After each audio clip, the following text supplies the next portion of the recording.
프란치스코 교황이 푸틴 러시아 대통령에게 폭력과 죽음의 악순환을 멈추라고 경고했습니다. 탈석탄법 제정을 위한 국회 국민청원이 극적으로 청원 요건을 충족했습니다. 석탄 발전소가 문을 닫게 될 경우 발전소 노동자들의 고용 전환 대책이 필요하다는 목소리가 나옵니다.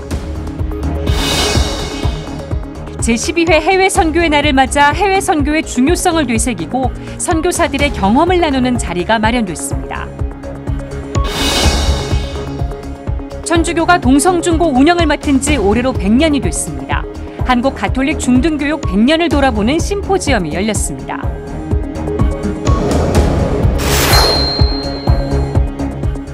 시청자 여러분 안녕하십니까? 10월 3일 월요일 CPBC 뉴스 시작하겠습니다. 프란치스코 교황이 푸틴 러시아 대통령에게 폭력과 죽음의 악순환을 멈추라고 경고했습니다.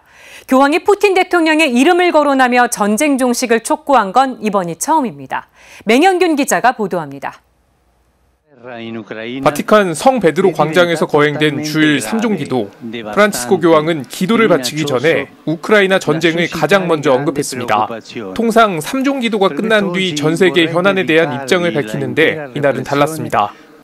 Il mio appello si rivolge innanzitutto al Presidente della Federazione Russa, supplicandolo di fermare anche per amore del suo popolo questa spirale di violenza e di morte. 교황이 공개석상에서 푸틴 대통령을 직접 언급하고 전쟁 중단을 촉구한 건 이번이 처음입니다. 교황의 호소는 젤렌스키 우크라이나 대통령을 향해서 이어졌습니다. 우크라이나와 서방 국가들도 전쟁을 확산시키지 말고 평화로운 해법을 모색하라는 지적입니다. D'altra parte, addolorato per l'immane sofferenza della popolazione ucraina a seguito dell'aggressione subita, dirigo un altrettanto fiducioso appello al Presidente dell'Ucraina ad essere aperto a serie proposte di pace. 우크라이나 전쟁 양상은 교황이 직접 나설 만큼 심각합니다. 우크라이나는 지난 1일 전략적 요충지로 꼽히는 도네츠크주 리만을 탈환했다고 밝혔습니다. 푸틴 대통령이 우크라이나 점령지 4곳에 대한 합병을 선언하고 모든 수단을 동원해 방어할 것이라고 밝힌 지 하루 만에 벌어진 일입니다. 주요 외신에 따르면 푸틴 대통령이 불리한 국면을 타개하기 위해 전술핵 무기까지 사용할 수 있다고 우려합니다. 교황은 이런 국면을 보면서 인류가 다시 핵 위협에 직면해 있다고 진단합니다. Deploro vivamente la grave situazione creatasi negli ultimi giorni con ulteriori azioni contrarie ai principi del diritto internazionale. Essa infatti aumenta il rischio di un'escalation nucleare fino a far temere conseguenze incontrollabili e catastrofiche a livello mondiale. 교황이 전쟁을 광기와 공포로 규정하면서 비극을 끝내야 한다고 거듭 강조하는 이유입니다. Dopo 7 mesi di ostilità si faccia un ricorso a tutti gli strumenti diplomatici, anche quelli finora eventualmente non utilizzati, per far finire questa immane tragedia. La guerra in sé stessa è un errore e un orrore. CPBC 맹현균입니다. 석탄발전소 건설 취소를 위해 탈석탄법을 제정해달라는 국회 청원에 국민 5만 명이 동의했습니다. 마감 3시간을 앞두고 극적으로 청원 요건을 충족했는데요. 정부는 석탄발전소 폐지에 동의하지만 삼척 등에선 이미 인허가 된 석탄발전소가 건설 중입니다. 정부 계획에 따르면 2036년까지 현재 가동 중인 석탄발전소 절반이 문을 닫게 됩니다. 노동자들의 일자리도 사라지는 만큼 실질적인 고용전환 대책이 필요하다는 목소리가 나옵니다. 윤재선 기자입니다. 녹색성장 기본법안 대안은 가결되었음을 선포합니다. 온실가스 순배출량을 0으로 만들기 위한 탄소중립기본법이 지난 3월부터 시행되고 있습니다. 법안 기본원칙 중에는 탄소중립 사회로 가는 과정에서 피해를 입을 수 있는 취약한 계층과 부문, 지역을 보호하는 등 정의로운 전환을 실현한다는 내용이 명시되어 있습니다. 정의로운 전환은 석탄발전소 폐쇄에 따라 사라지는 일자리 문제와 맞닿아 있습니다. 현재 가동 중인 국내 석탄발전소는 57기, 보령 1, 2호기를 비롯한 4기는 이미 지난해 폐쇄됐습니다. 2036년까지 폐쇄가 예정된 석탄 발전소는 26기, 앞으로 2050년까지 나머지 발전소도 차례로 문을 닫게 됩니다. 현재 국내 석탄 발전소에서 일하는 노동자는 5만 명이 넘습니다. 2030년에만 1만 개 가까운 일자리가 사라질 전망입니다. 협력사 직원이나 비정규 직원들은 해고 1순위가 될 수 있다는 걱정이 앞섭니다. 그런데 문제는 거기에 들어가 있는 협력업체의 그 노동자들, 통상적으로 이 사람들은 스스로를 비정규직 노동자라고 이해합니다. 아무런 갈 데가 없다. 그럼 우리는 어떻게 해야 되는 건지에 대한 대책이 있어야 되는 거 아니냐. 정부가 내놓은 고용대책은 직업훈련 정도일 뿐 구체적인 고용보장 방안은 제시하지 못하고 있습니다. 여야 3당은 지난해와 올해 고용안정과 정의로운 노동 전환을 위한 법안을 발의했습니다. 하지만 법안 논의는 1년이 지나도록 국회에서 제자리 걸음을 하다 최근에서야 겨우 입법공청회를 열었습니다. 전국 석탄발전소 노동자를 대상으로 한 설문조사에선 90%에 가까운 노동자가 고용 위기와 불안감을 호소했습니다. 정부가 정의로운 전환을 위해 충분히 소통하지 않고 있다는 응답도 비슷했습니다. 독일 사례는 우리에게 시사하는 바가 큽니다.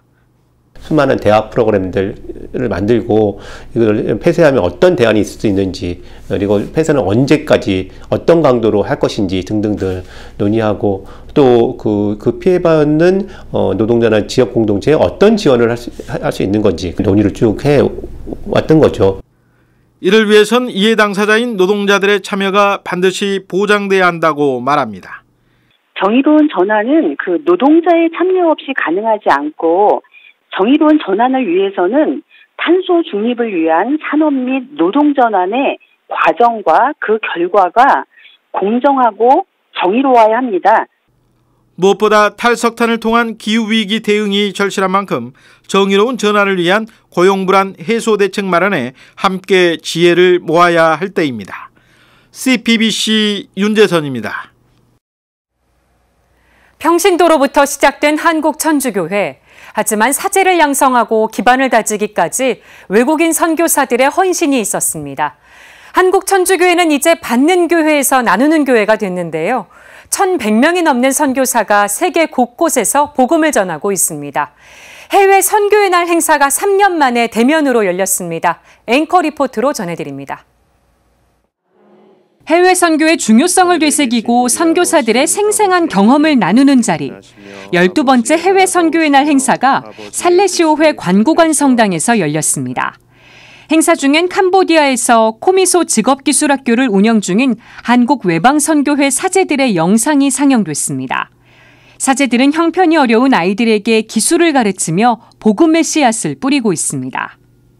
그래서 이제 직업학교라는 걸 통해서 자기 기술을 통해서 미래를 준비해 나가고, 그리고 이제 그런 와중에 좋은 인성을 가진 사람, 그런 사람들이 많이 나왔으면 좋겠다. 윤대호 신부는 캄보디아 성당에서 불리는 미사곡 대부분을 작곡했습니다.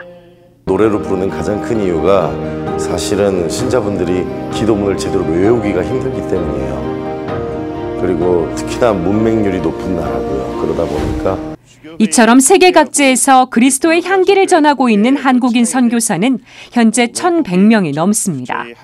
선교사로 활동했거나 활동 중인 사제들은 토크 콘서트에 출연해 어려운 여건에서 선교에 임했던 일화를 털어놓았습니다. 바닥도 고르지도 않고 흙바닥에서 주무시는 분도 계시고 지붕도 없는 집도 많고 그런 데 사신 분들이 있다는 것. 한국에서는 볼 수 없지만 사제의 수가 많이 부족한 곳이어서 한 신부님이 뭐 2개 본당, 3개 본당 하는 일은 다반사이고요. 저 역시도 지금 2개 본당 신부로 이렇게 일하고 있습니다. 반세기 넘게 한국에서 선교사로 활동하고 있는 안광훈 신부는 후배 선교사제들에게 애정어린 조언을 건넸습니다. 오래 서서히 지역 주민들과 함께 노력하면 할수록 드디어 막판에 가서 뭐가 효과가 나타나는 것 같은데, 그래서 이제 와서 그 새로 배운 거요. 인내심의 필요성. 유튜브로 생중계된 제12회 해외 선교의 날 행사는 미사로 마무리됐습니다.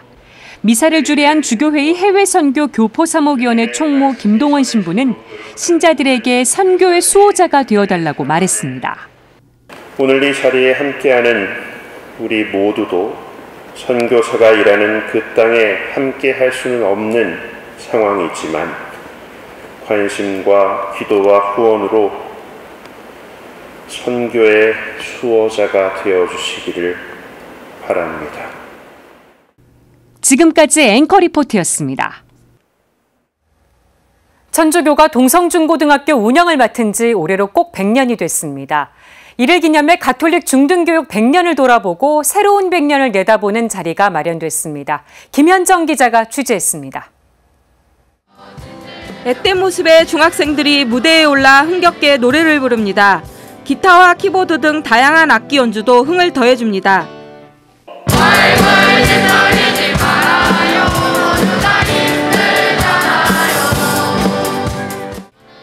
이날 심포지엄은 동성중학교 1학년 학생들의 공연으로 막이 올랐습니다. 동성중고등학교는 소위학교로 시작했지만 1922년 남대문 상업학교로 개칭하면서 본격적으로 천주교회에서 운영을 맡았습니다. 이 자리에는 서울대 교구장 정순택 대주교를 비롯해 염수정 추기경, 한국교회사연구소 소장 조한건 신부 등이 참석해 자리를 빛냈습니다. 동성학교 동문이기도 한 염수정 추기경은 교회의 교육기관 설립의 필요성에 대해 밝혔습니다. 교회는 신자 교원 양성 및 천주교 인재 발굴을 위한 중등교육기관 설립의 필요성을 절실하게 통감하고 또 방법을 모색했습니다. 정순택 대주교는 가톨릭 학교의 사명에 대해 설명했습니다. 즉 가톨릭 학교의 본질은 스승이신 예수 그리스도의 가르침에 따라 교육해야 한다는 점을 밝히고 있습니다. 한국 가톨릭 학교의 사명은 동성중고등학교의 교육 목적에서 뚜렷이 나타납니다. 한국교회사연구소 이민석 연구원은 발제를 통해 동성중고등학교의 역사와 한국의 100년 근현대사 속에서의 동성중고등학교 학생들의 역할을 소개했습니다. 이 연구원은 동성중고등학교의 목태가 된 소위학교가 기존에 알려진 1907년이 아닌 1908년에 세워졌다는 연구 결과를 발표해 학교 관계자들을 놀라게 하기도 했습니다. 가톨릭대 김남희 교수는 동성고등학교의 역사와 교육 철학을 주제로 한 발표에서 넷플릭스 드라마 오징어 게임을 언급하면서 공동체성이 사라진 사회와 교육의 문제점을 지적했습니다.